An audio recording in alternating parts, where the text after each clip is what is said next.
പറയലാണ്, ശാസ്ത്രം പറയല് ലക്ഷ്യമല്ല, അള്ളാഹനെ പറയലാണ് ലക്ഷ്യം.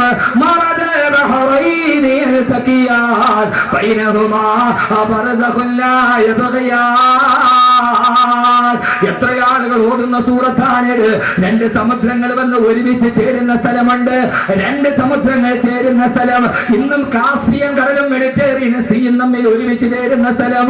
രണ്ട് കടലുകൾ എവിടെ വെച്ചാണോ സംഗമിക്കുന്നത്, ആ സംഗമിക്കുന്ന സ്ഥാനത്ത്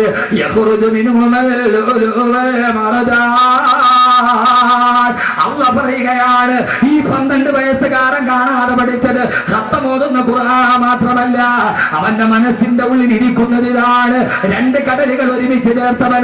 രണ്ട് കടലുകൾ എവിടെയാണോ ഒരുമിച്ച് ചേർന്നത് അവിടെ നിങ്ങൾ മുങ്ങി നോക്കുക, അവിടെയാണ്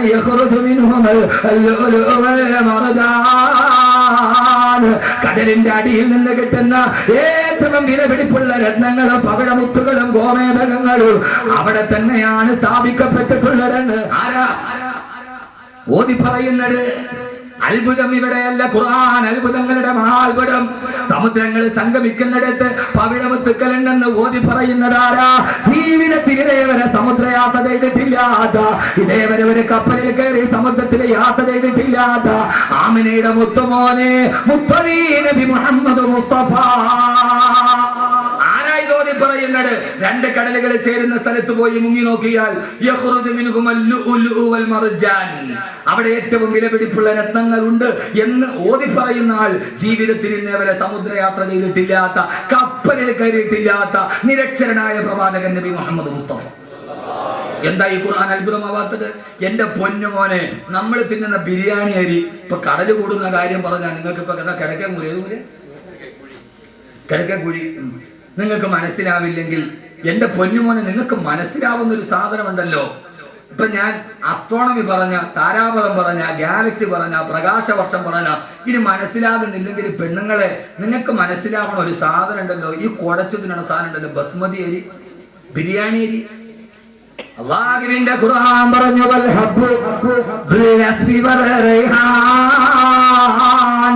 നല്ല സുഗന്ധമുള്ള സുന്ദരമായ ധാന്യപതുക്കൾ നിങ്ങൾക്ക് ഞാൻ ഭക്ഷണമായി തന്നില്ലയോ?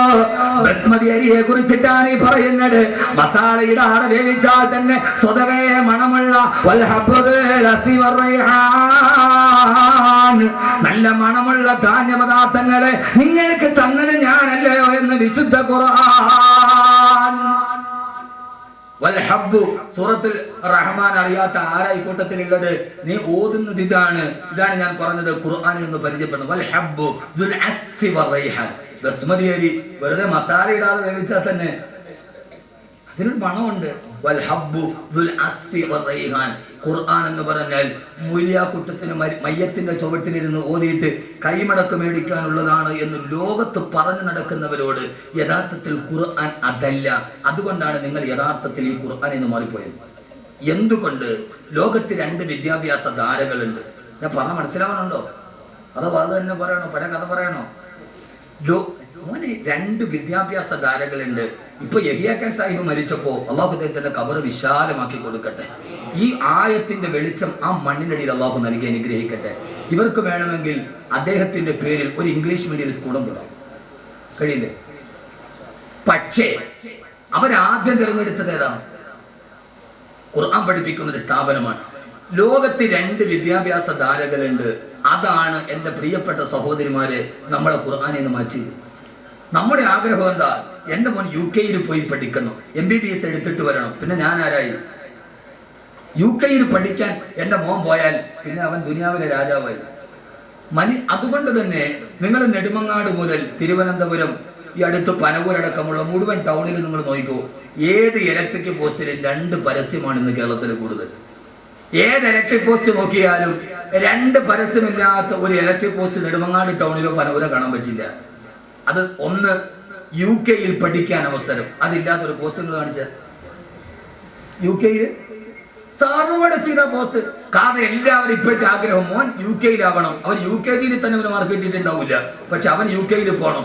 2 പരസ്യം, ഒന്ന് UK പഠിക്കാൻ അവസരം. പിന്നെ കേരളത്തിൽ ഇപ്പോ ഏറ്റവും കൂടുതലുള്ള മറ്റൊരു പരസ്യം, മൂലക്കുരു ഓപ്പറേഷൻ ഇല്ലാതെ സുഖപ്പെടുത്തും. നിങ്ങൾ ചിരിക്കുന്നുണ്ട്, നിങ്ങളൊന്ന് ചിന്തിച്ചു നോക്കി. യഥാർത്ഥത്തിൽ ഞാൻ പറഞ്ഞത് സത്യമല്ലേ? അതില്ലാത്തൊരു പോസ്റ്റുകൾ കാണിച്ചു തരും. യഥാർത്ഥത്തിൽ എന്തുകൊണ്ട് രണ്ട് വിദ്യാഭ്യാസം ഇന്ന് ലോകത്തുണ്ട്. ഒന്ന് യൂറോപ്യൻ വിദ്യാഭ്യാസം, മറ്റൊന്ന് ഒന്ന് യൂറോപ്പിന്റെ വിദ്യാഭ്യാസം, മറ്റൊന്ന് ഖുർആന്റെ വിദ്യാഭ്യാസം. എൻ്റെ പ്രിയപ്പെട്ട സഹോദരിമാരെ, സഹോദരങ്ങളെ, മാതാപിതാക്കൾ, നമ്മൾ ഏതിന് പ്രാമുഖ്യം നൽകുന്നു? നമ്മൾ പ്രാമുഖ്യം നൽകുന്ന യൂറോപ്പിന്റെ വിദ്യാഭ്യാസത്തിനാണ്. യൂറോപ്പിന്റെ വിദ്യാഭ്യാസവും ഖുർആന്റെ വിദ്യാഭ്യാസവും തമ്മിലുള്ള ഏറ്റവും പ്രകടമായ വ്യത്യാസം, യൂറോപ്പ് അള്ളാനെ മറപ്പിച്ചു കളയും. യൂറോപ്പ് അള്ളാനെ, അവിടെ ദൈവമോ നീതിയോ ധർമ്മമോ യൂറോപ്പിന് പ്രശ്നമല്ല. ഒരു പ്രശസ്തനായ എഴുത്തുകാരനുണ്ട്, രാമു കരിയാട്ട്. രാമു കരിയാട്ട് നടന്നൂടെ? രാമു കരിയാട്ട് നടന്നൂടെ? അവിടെ ചായക്കടത്തിന് രാമു ഇല്ല. രാമു കരിയാട്ട് ചെമ്മീന്റെ സംവിധായകനാണ്. ചെമ്മീൻ എന്ന സിനിമയുടെ സംവിധായകനാണ്. ഞാൻ സിനിമയിൽ പറയുന്നത് നിങ്ങൾ ഉദ്ദേശിക്കുന്ന പോലെ എൻ്റെ വായനയുടെ ലോകം വിശാലമാണ്. ഞാൻ ഒന്നി മാത്രം ഒതുങ്ങിക്കൂടാൻ ആഗ്രഹിക്കുന്ന ഒരാളല്ല. എൻ്റെ വായനയുടെ ലോകം നിങ്ങൾ ഉദ്ദേശിക്കുന്നതിനപ്പുറം വിശാലമാണ്. രാമു കരിയാട്ട് ചെമ്മീന്റെ സംവിധായകനാണ്. അതിനേക്കാൾ വലുത് ഈ കേരളത്തിലെ ഏറ്റവും മനോഹരമായ എഴുത്തുകാരനാണ്. അദ്ദേഹം ലണ്ടനിൽ സായിപ്പിന്റെ അതിഥിയായിട്ട് പോയി. യൂറോപ്പിനെ മനസ്സിൽ കയറുന്ന പെണ്ണുങ്ങളൊന്ന് പഠിച്ചോളി, രക്ഷകർത്താക്കളും. ലണ്ടനിൽ പോയി സായിപ്പിന്റെ അതിഥിയായിട്ട് താമസിച്ചു. ആ സമയത്ത് നല്ല കുളിരുള്ള രാത്രി മദാമയും സായിപ്പും കൂടി തീ കത്തിച്ചു, കുളിര് മാറാൻ. തീ കാഞ്ഞുകൊണ്ടിരുന്നപ്പോ മദാമ സായിപ്പിനോട് പറഞ്ഞു, സായിപ്പേ, എനിക്ക് വല്ലാതെ തണുക്കുന്നു, എന്നെ ഒന്ന് ചേർത്ത് പിടിക്കാൻ പറഞ്ഞു, തണുപ്പ് പറഞ്ഞു. അപ്പൊ സായിപ്പ് പറഞ്ഞു മദാമയോട്, എനിക്കിപ്പോ നിന്നെ ചേർത്ത് പിടിക്കാനുള്ള മൂടില്ല, മൂടുണ്ടെങ്കിൽ നീ ഒന്ന് ചേർത്ത് പിടിക്കാൻ. ഇതാണ് യൂറോപ്പ്. ഭാര്യ ഭർത്താവിനോട് പറഞ്ഞു, എനിക്ക് തണുക്കുന്നു, എന്നെ ഒന്ന് ചേർത്ത് പിടിക്കാൻ. അപ്പൊ ഭർത്താവ് പറയും, ഇപ്പൊ എനിക്ക് മൂടില്ല, അടുത്തൊരു അയൽവക്കക്കാരനോട് പറ്റുമെങ്കിൽ നീ ഒന്ന് ചേർത്ത് പിടിക്കാൻ. ഇതാണ് യൂറോപ്പ്. ഇതാണ് യൂറോപ്പ്. നിങ്ങൾ ചെറുപ്പക്കാരെ, നിങ്ങളുടെ മനസ്സിൽ ഇത് നന്നായിട്ട് വേരൂടിയിട്ടുണ്ട്. അതുകൊണ്ടാണ് അർജന്റീനയുടെ ഫുട്ബോൾ താരം മെസ്സിയുടെ ചിത്രം നിങ്ങളുടെ വീടിന്റെ വാതിലി വന്നത്. മെസ്സി അറിഞ്ഞൂടെ? മെസ്സി അർജന്റീനയും ബ്രസീലാ. മെസ്സി, ലയണൽ മെസ്സി അർജന്റീനയും ബ്രസീലാ. നിങ്ങളെല്ലാം മുത്തക്കികളാണല്ലോ പടച്ചവൻ വരാന്. ഒരാൾക്ക് മെസ്സി അർജന്റീന എന്നാൽ ഞങ്ങൾക്ക് അറിയില്ലെങ്കിൽ ഞാൻ ആ വിഷയം വിട്ടു. മെസ്സി അർജന്റീനയോ ബ്രസീലോ? എന്തുകൊണ്ട്? യഥാർത്ഥത്തിൽ മെസ്സി ആരാ? പച്ച വ്യഭിചാരി. മെസ്സി ആരാ? പച്ച വ്യഭിചാരി. എന്നോട് ഒരു വിഷവും നിങ്ങൾക്ക് തോന്നരുത്. ലയണൽ മെസ്സി ആരാ? പച്ച വ്യഭിചാരി. കഴിഞ്ഞ വേൾഡ് കപ്പിൽ അർജന്റീന തോറ്റെന്ന് അന്തം വിട്ട തോക്കൽ തോറ്റു, എതിരില്ലാത്ത 4 ഗോളിനും. തോറ്റ പരാജയ ഭീതി മാറ്റാൻ പിറ്റേ ദിവസം രാവിലെ എയർപോർട്ടിൽ വെച്ച് പിറ്റേ ദിവസത്തെ വീക്കമാഗസിന്റെ ഒരു ഫോട്ടോ വന്നു. കഴിഞ്ഞ വേൾഡ് കപ്പിലെ അർജന്റീന 4 ഗോളിന് തോറ്റു കഴിഞ്ഞപ്പോ ആ പരാജയത്തിന്റെ നിരാശ മാറ്റാൻ അലക്കി പോട്ട് വസ്ത്രമില്ലാത്ത കാമുകിയെ കെട്ടിപ്പിടിച്ചുകൊണ്ട് ഹവായ് ദ്വീപിലേക്ക് വ്യഭിചാരത്തിന് പോയ ആളാണ് ലയണൽ മെസ്സി. ആ വ്യഭിചാരത്തിന് പോകുന്ന സമയത്ത്, വ്യഭിചരിക്കാൻ പോകുന്ന സമയത്ത്, സാധാരണ വ്യഭിചരിക്കുന്നത് ആരും അറിയാതെയാ. വ്യഭിചരിക്കാൻ പോകുന്ന സമയത്ത് എയർപോർട്ടിലോട്ട് പോകുമ്പോ പത്രക്കാരുടെ മുമ്പിൽ കാമുകിയെ ചേർത്ത് പിടിച്ചിട്ട് ഫോട്ടോയ്ക്ക് പോസ്റ്റ് ചെയ്ത പച്ച വ്യഭിചാരിയാണ് ലയണൽ മെസ്സി. കാരണം യൂറോപ്പിലെ വ്യഭിചാരം ഒരു പ്രശ്നമല്ല. പക്ഷേ എന്റെ പ്രിയപ്പെട്ട സഹോദരങ്ങളെ, യൂറോപ്പ് പഠിപ്പിക്കുന്നത് ഈ വിദ്യാഭ്യാസമാണ്. യൂറോപ്പ് പഠിപ്പിക്കുന്നത് ഈ വിദ്യാഭ്യാസമാണ്.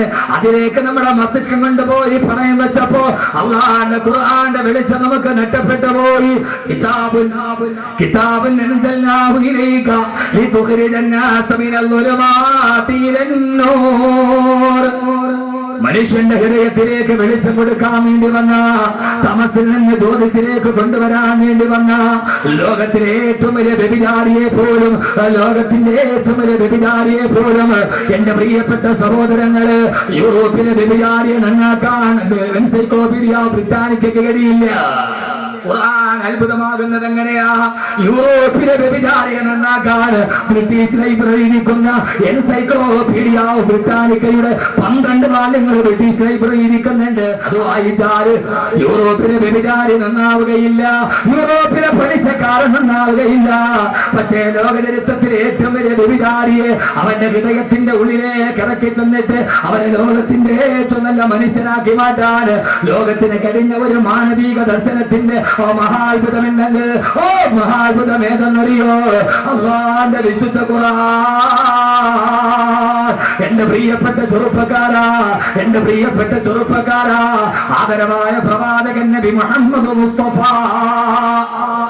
പോരാ, ഹബീബായ നബി മുഹമ്മദ് മുസ്തഫ, താജ്ദാരെ മദീന നബി മുഹമ്മദ് മുസ്തഫ, ये कहती कि गरे गरे आकर हलीमा मेरा घर में खैरुल वरा गया है, ये कहती कि गरे गरे आकर हलीमा मेरा घर में खैरुल वरा गया है.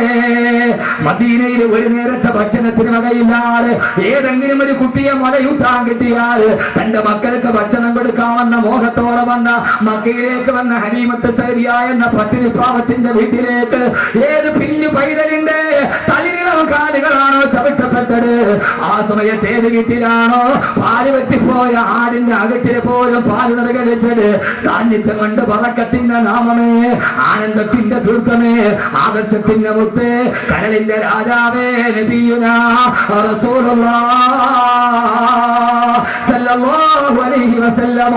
സദസ്സ് തീരുന്നതുവരെ സലാത്തിന് കുറവുണ്ടാകരുത് എന്റെ പ്രിയപ്പെട്ട സഹോദരങ്ങളെ. അല്ലാഹുവിന്റെ റസൂൽ മക്കം ഫത്ഹ് കഴിഞ്ഞിട്ട് മക്കം വന്ന് പിടിച്ചടക്കുകയാണ്. മക്കം പിടിച്ചടങ്ങിയിട്ട് 10 ദിവസത്തോളം നബി സല്ലല്ലാഹു അലൈഹി വസല്ലമ മക്കയിൽ താമസിക്കുമ്പോ പാതിരാ സമയത്ത് തവാഫ് ചെയ്യാൻ കഅബയിലേക്ക് പോയി. ആ സമയത്ത് പ്രവാചകനോട് കലിപൂണ്ടു നിന്ന അല്ലാഹുവിന്റെ റസൂലിനെ കൊല്ലാൻ വ്രതമെടുത്തിരുന്ന ഫുലാൽ എന്ന മനുഷ്യനുണ്ടായിരുന്നു. അയാൾക്ക് നബിയെ കൊല്ലാൻ കഴിഞ്ഞില്ല. ഇനി എങ്ങനെയാ കൊല്ലുക?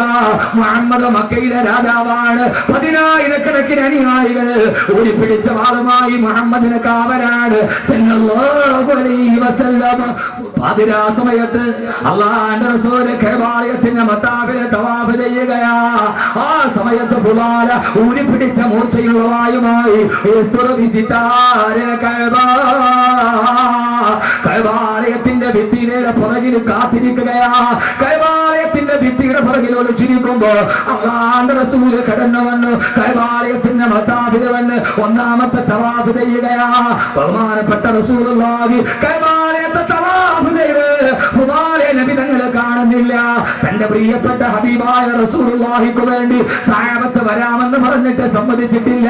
ഏകനായി തവാഫ് ചെയ്യുമ്പോ അല്ലാഹുവിന്റെ റസൂൽ ഫുലാലയുടെ തൊട്ട് മുമ്പിലെത്തുമ്പോ ആരും അറിയാതെ മാർജാര പാദ പതന ശബ്ദം കേൾപ്പിക്കാതെ ഫുലാല തന്റെ വാളിൽ വലിച്ചൂരി അല്ലാഹുവിന്റെ റസൂലിനെ പുറകിൽ നിന്ന് വെട്ടാൻ ഹബീബായ നബിയുടെ നേരെ ചാടേണ്ട താമസം. ഹബീബായ നബി നാടെ മുഖത്തോട്ട് നോക്കുമ്പോ ഫുലാല കിടുങ്ങി മറച്ചു പോയി. കൈ പൊന്തുന്നില്ല, കൈ തളരുകയാണ്, വാളനങ്ങുന്നില്ല. അല്ലാഹുവിന്റെ റസൂലിന്റെ മുഖത്തിന്റെ പ്രകാശം കാണുമ്പോ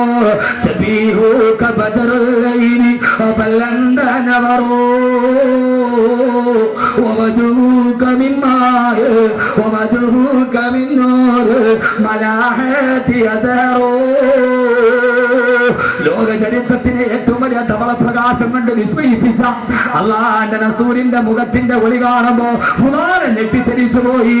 ഹബീബായ നബി രണ്ടാമത്തെ തവാഫ് പൂർത്തിയാക്കുകയാ. തന്റെ മുമ്പിൽ എത്തിയപ്പോ ഫുലാൽ രണ്ടാമത് ഊരിപ്പിടിച്ച വാളുമായി ഇറങ്ങേണ്ട താമസം. അല്ലാഹുവിന്റെ റസൂലിന്റെ ആ നാട്ടിന്റെ വെളിവ് കാണുമ്പോ ഫുലാൽ ഞെട്ടിത്തെരിക്കുന്നു.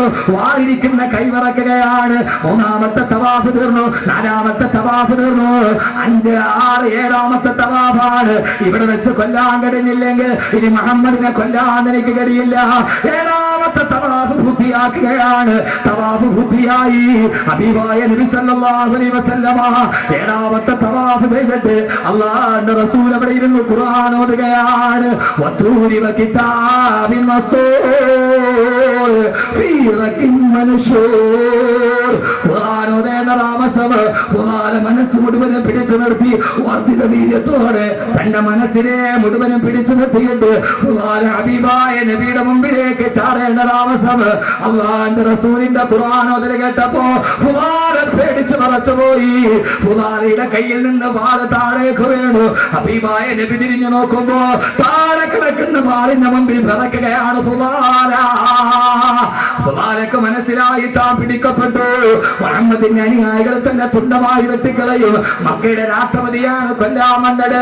രാഷ്ട്രപിതാവിനെ വധിക്കാൻ വന്നവന് മുഹമ്മദിന്റെ ഉമർ തന്നെ വെറുതെ വെക്കുമോ? ഫുദാല കിടന്ന് വിറക്കാൻ തുടങ്ങി. ഫുദാലയുടെ നാവ് പറ്റിപ്പോയി. അല്ലാഹുവിന്റെ റസൂൽ പറഞ്ഞു, ഫുദാല അറഫ്തുക, നിന്നെ ഞാൻ കണ്ടിരുന്നു ഫുദാല. ഒന്നാമത്തെ തവാഫിന് മതാഫിന് വരുമ്പോ എന്നെ കൊല്ലാൻ വേണ്ടി എന്റെ പള്ളിയിൽ കത്തിമുട്ടി ഇറക്കാൻ കാത്തു നിൽക്കുന്ന നിന്നെ ഫുദാല ഞാൻ കണ്ടു. ഫുദാല നീ ഇവിടെ നിൽക്കുന്നുണ്ടെന്ന് എനിക്കറിയാം ഫുദാല. പക്ഷേ ഫുദാല ആരും നിന്നെ കണ്ടിട്ടില്ല. ഓടി രക്ഷപ്പെട്ടോ ഫുദാല.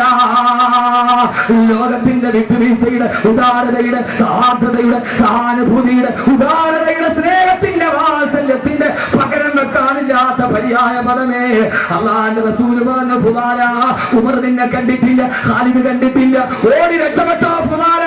നിന്നെ ഞാൻ മാത്രമേ കണ്ടിട്ടുള്ളൂ, ഞാൻ മാത്രമേ കണ്ടിട്ടുള്ളൂ. എന്റെ പ്രിയപ്പെട്ട സഹോദരങ്ങളെ, അത് കേൾക്കേണ്ട താമസം, അത് കേൾക്കേണ്ട താമസം. ഫുദാല എന്ന അക്രമി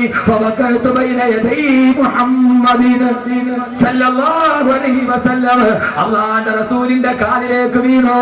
അശ്ഹദു അല്ലാ ഇലാഹ ഇല്ലല്ലാഹ് വഅശ്ഹദു അന്ന മുഹമ്മദൻ റസൂലുള്ളാഹ്.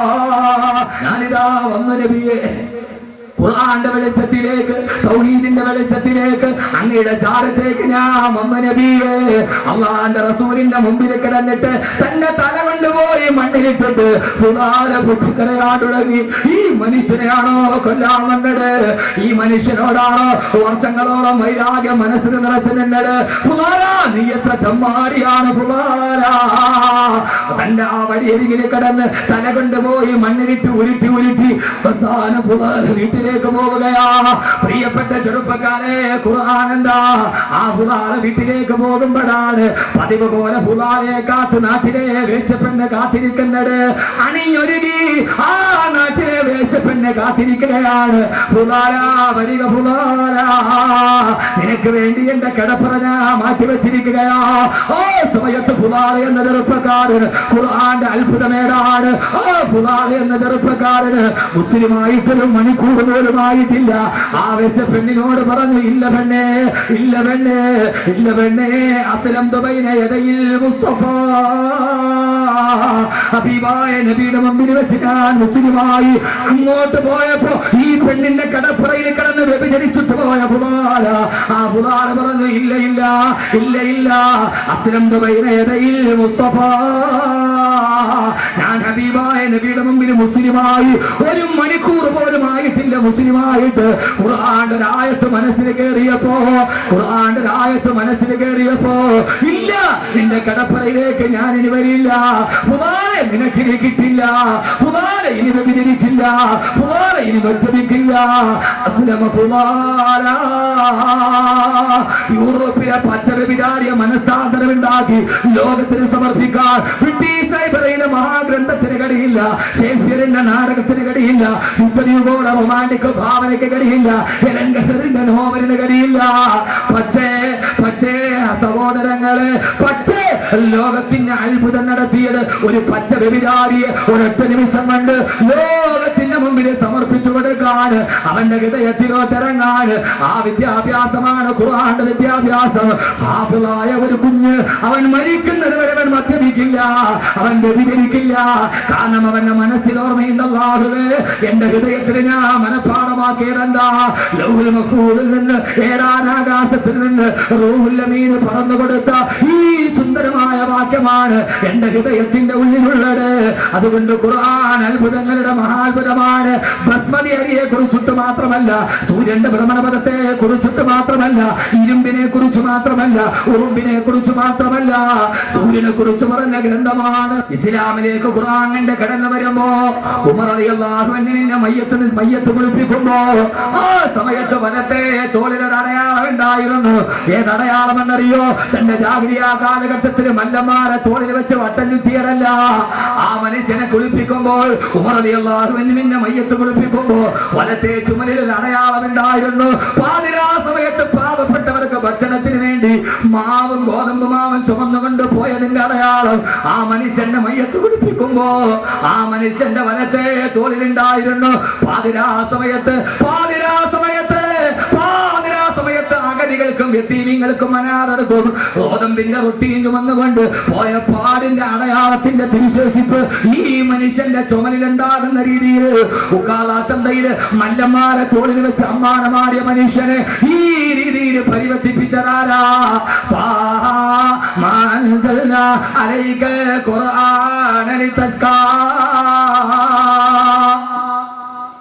ആയത്ത് കേറി അത്ഭുതമായി. പിന്നെ ലോകത്തിൽ അത്ഭുതം സൃഷ്ടിക്കപ്പെട്ടു.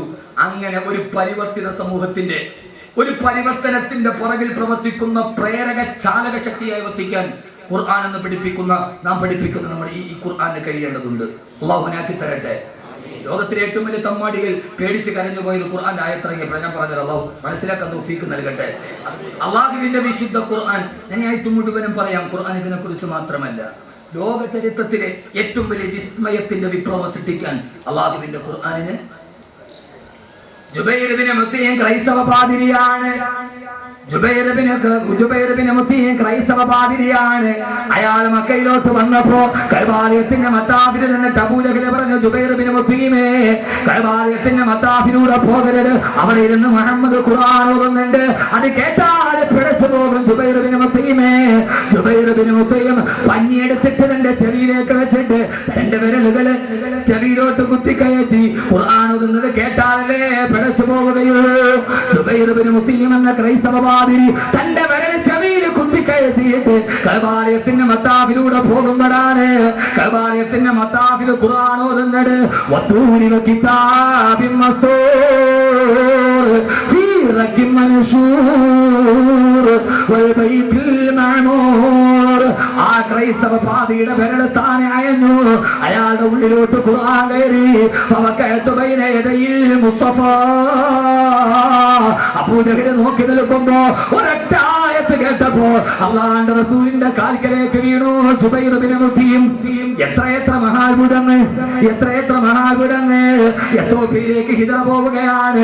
അലി റളിയല്ലാഹു തആല അൻഹു ബഹുമാനപ്പെട്ട ജഅഫർ ഇബ്നു അബീ താലിബിന്റെ മുമ്പിൽ നജാഷിയുടെ മുമ്പിൽ വന്നിട്ട് അബൂ സുഫിയാൻ പറഞ്ഞില്ല, മുഅ്മിനീങ്ങളെ, ഈ മുഹമ്മദും കൂട്ടരും നമ്മുടെ വിഗ്രഹങ്ങളെ തള്ളി പറയുന്നവരാണ്, മതപ്രമാണങ്ങളെ തള്ളി പറയുന്നവരാണ്. ഇവരെ നിന്ന് നാട് കടത്തണമെന്ന് നജാഷിയോട് പറഞ്ഞപ്പോ നജാഷി ചോദിച്ചില്ല ജഅഫർ ഇബ്നു അബീ താലിബിനോട്, നിങ്ങളുടെ മുഹമ്മദ് എന്താ പറയുന്നത്? ഞങ്ങളുടെ റസൂലുള്ളാഹി ഖുർആൻ നിങ്ങൾക്ക് ഓതി തരാറുണ്ട്. നജാഷി എന്ന ക്രൈസ്തവ പാതിരി ചോദിച്ചു, എന്നാൽ ആ ഖുർആനിൽ നിന്ന് അല്പം നിങ്ങളൊന്ന് പാരായണം ചെയ്യുമോ? നജാഷി എന്ന ക്രൈസ്തവ രാജാവിന്റെ രാജസദസ്സിൽ 10,000-കണക്കിന് ക്രൈസ്തവ പണ്ഡിതന്മാരുടെ മുമ്പ് ജഅഫർ ഇബ്നു അബീ താലിബ് ഓതാൻ തുടങ്ങി. ബിസ്മില്ലാഹിർ റഹ്മാനിർ റഹീം.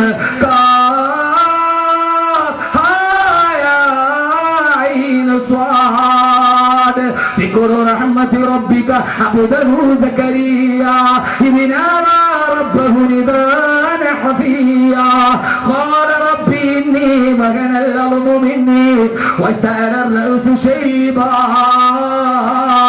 നജാസി എന്ന ക്രൈസ്തവ പാതിരി കണ്ണിലൂടെ കണ്ണുനീര് തടം തല്ലിയാ തുടങ്ങി ചാടി എഴുന്നേറ്റ്. ഇത് കേട്ട ക്രൈസ്തവ പണ്ഡിതന്മാര് പൊട്ടിക്കരഞ്ഞു പോയി. അവര് പറഞ്ഞു, അതെ അതെ, ഇത് മറിയമിനെ കുറിച്ച് പറയുന്ന ഗ്രന്ഥമാണ്, ഇത് ഞങ്ങളുടെ യേശു ക്രിസ്തു പറഞ്ഞു തന്നതാണ്, ഇത് ഖുർആനാണ്, ഖുർആനാണ്. ആ മുഹമ്മദ് സത്യത്തിന്റെ പ്രവാചകനാണ്. ജഅഫറേ, നിങ്ങൾക്ക് ഞാൻ അഭയം നൽകുന്നവരുണ്ട്. ക്രൈസ്തവ പുരോഹിതന്റെ ക്രൈസ്തവ രാജാവിന്റെ കരിങ്കല്ലിന്റെ ഇടഭിത്തിയിലേക്ക് തുളച്ചിറങ്ങി അല്ലാഹുവിന്റെ വിശുദ്ധ ഖുർആൻ. പെങ്ങളെ, 7 മുതൽ 9 വരെ ലോകത്തുള്ള സർവാഭാസങ്ങളും ജീവിതത്തിന്റെ മുഖമുദ്രയാക്കി മാറ്റിയ 1 കോടി രൂപ കിട്ടിയാൽ അരക്കയിൽ പോട്ട് വസ്ത്രം മാറ്റാൻ തയ്യാറെടുക്കുന്ന ഈ സമുദായത്തിന്റെ പ്രിയപ്പെട്ട പെങ്ങളെ, ഒരു കാലഘട്ടത്തിന് മഗ്‌രിബിന്റെ ബാങ്ക് കേട്ടാൽ ആ സമയത്ത് നമ്മുടെ വീടുകളിൽ ഉണ്ടാകുമായിരുന്നു അല്ലാഹുവിന്റെ വിശുദ്ധ ഖുർആൻ. കൂടുന്നു പൊട്ട ഇടം വരം 2, ഓരോരോ സാഹത്തിൽ മാറ്റങ്ങളുണ്ട്.